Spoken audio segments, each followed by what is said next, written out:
और जिस दिन कथा श्रवण करना हो उस दिन सुबह से लेकर के शाम तक सिर्फ व्रत रखना चाहिए, कोई अन्न नहीं ग्रहण करना चाहिए। ये क्या सत्यनारायण कथा नहीं है, सत्यनारायण व्रत है। कथा सबसे अंत में, 4 शब्द है ना, सत्य, नारायण, व्रत और कथा। सबसे पहला क्या है? सत्य, दूसरा नारायण है, तीसरा व्रत है, तब जाके कथा है। आप अगर नहीं जानते हो तो आज बता दें, 24 घंटे में 8 पहर होता है। आप सबको हो सकता है जानकारी भी हो। 3 घंटे का 1 पहर होता है, दिन का 4 पहर और रात्रि का 4 पहर। अगर हम दिन के 4 पहर को इन 4 शब्दों में बांट दें, एक उदाहरण के तौर पे 3 घंटे का हम सत्य के लिए बांट दें, 3 घंटा नारायण के लिए बांट दें, 3 घंटा व्रत के लिए बांट दें और फिर अगले 3 घंटा कथा के लिए। तो सुबह से सबसे पहले तो आप संकल्प करिए कि आज हम झूठ नहीं बोलेंगे, झूठ का आचरण नहीं करेंगे। सत्यनारायण व्रत कथा सुनने का अर्थ ये थोड़े सिर्फ 5 अध्याय लीलावती कलावती कथा सुन लिए, कथा पूरा, इससे कोई लाभ नहीं। सत्य का पालन करेंगे, आज हम पूरे दिन झूठ नहीं बोलेंगे।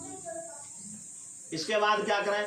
3 घंटे बाद फिर दूसरा संकल्प लीजिए, नारायण का ही ध्यान करेंगे दिन भर। आज चाहे जो करेंगे, नारायण के अतिरिक्त कोई और ध्यान नहीं करेंगे।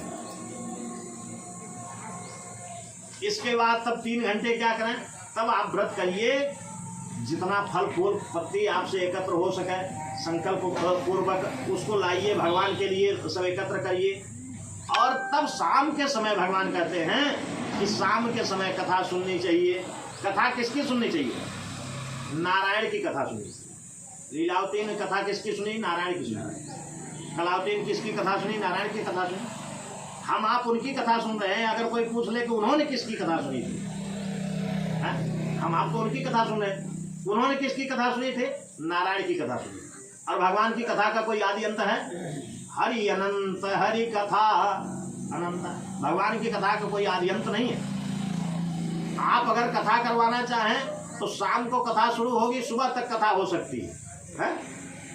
कथा को कोई आदि अंत है? और कई कई दिन तक भगवान की कथा होती रहे, तब भी भगवान की कथा कोई पूर्ण नहीं कर सकता। तो सत्यनारायण व्रत कथा का विधान ये है कि शाम के समय कथा श्रवण करें। इसके बाद क्या करें महाराज? खा पी के सो जाए।